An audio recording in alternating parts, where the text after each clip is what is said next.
The most effective way to practice is to break up a bigger piece or section of music into smaller segments, and even better, break it down into its individual concepts. Some examples include practicing a very short section, literally just a few notes, practicing the string crossings by itself, focusing in on the intonation, isolating shifts and getting comfortable with the hand position, focusing on the articulation and what must be done with the bow, isolating the dynamics, etc., etc. Use your imagination to make combinations, and the list is wonderfully infinite. Let's use the second variation from the second movement of Beethoven Fifth as an example.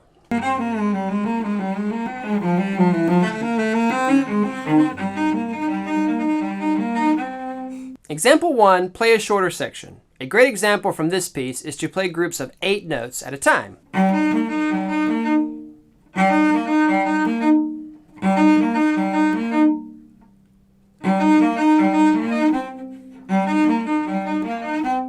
The repetition of it really builds your ability to perform it accurately and consistently. Remember, you are most likely going to be playing this under a high-pressure audition situation. Glenn Gould, the legendary pianist, is credited with saying, "Don't practice till you get it right, practice till you can't get it wrong." That's pretty good advice. Get creative, have fun with it. Your playing will improve greatly as your curiosity and creativity during practice improves. Example number 2, focus on the mechanics of the string crossing, the places and the notes involved.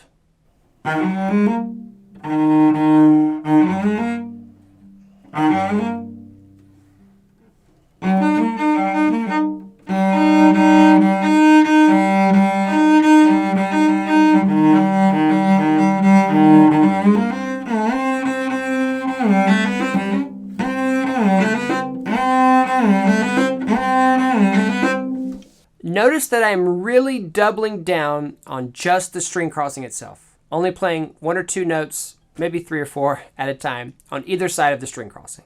This way, I am focused on this one single concept, this one single challenge, the string crossing. By focusing on just this, I have mental room to think about my bow hold, the movement of my right arm in the bow path, and the tone as I cross the string. Example number 3, intonation. With so many string crossings, one of the first things I do, if not the first thing I do, is to play double stops. I get creative and have fun seeing just how many combinations I can make.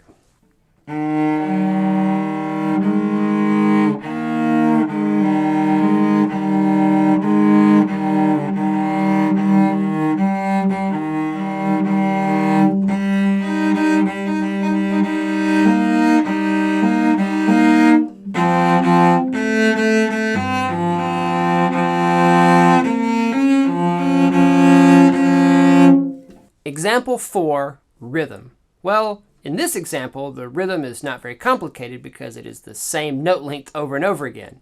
If it were more complicated, I would say sing it or say it, listen to it, as many recordings as possible, which you should do anyway, and I would record myself. Now, having said that it's not a complicated rhythm, I can use the rhythm focus to hone in on some other things like, are my left hand fingers moving really crisp? Does the note speak? Or do I have a great tone at the precise moment it's supposed to have a great tone? That is part of timing, which is part of rhythm. Also, this variation is not slow. The notes can start to sound like gobbledygook real fast. So the challenge of the rhythm is to play it up to tempo, cleanly and in tune. Perhaps the biggest thing that will help the rhythm and timing is to go back to example number 1 in this video and play shorter sections, listening to all of the timing and rhythms and the things we just mentioned. Bonus tip here on breaking down music. Set a goal and don't forget to use a timer.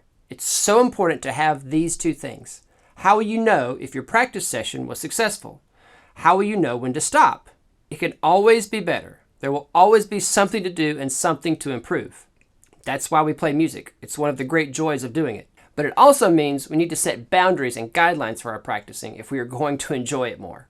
So, never practice with a timer? Want to know why it's so important to practice with a timer? You can watch this video right here.